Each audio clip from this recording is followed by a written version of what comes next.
मौसम सरमा की सौगात मछली खाने में मजेदार, गजाइत में बेपनाह फायदे। गरम गरम मछली का सालन हो या फ्राई मछली हो, गजाइत के साथ जायके में मुनफरिद हैसियत रखती है। मजीद तफसीलात देखते हैं हरूनाबाद से अरशद अली गोरी की इस रिपोर्ट में।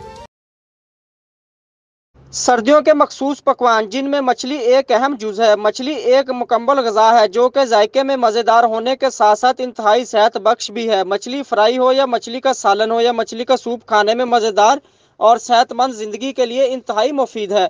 सर्दी आते ही रेस्तरानों और ढाबों पर स्पेशल मछली की डिशेज दस्तयाब होती हैं जिसको बच्चे बड़े सभी शौक से खाते हैं। मछली ऐसे ग़िज़ाई अज्जा से भरपूर होती है जो हर उम्र के अफराद के लिए इंतहाई ज़रूरी तस्वर किए जाते हैं। इन ग़िज़ाई अज्जा में आला मयारी प्रोटीन, सेलेनियम और जिंक जैसे अज्जा मशहूर हैं।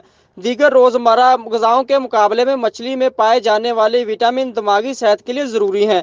ताहम इस ग़िज़ा की सबसे अहम खासियत ओमेगा 3 फैटी एसिड की मौजूदगी है। ओमेगा 3 फैटी एसिड एक कसीर नासिर शुदा चिकनाई जो तमाम खुलियों की झिल्लियों में पाए जाते हैं।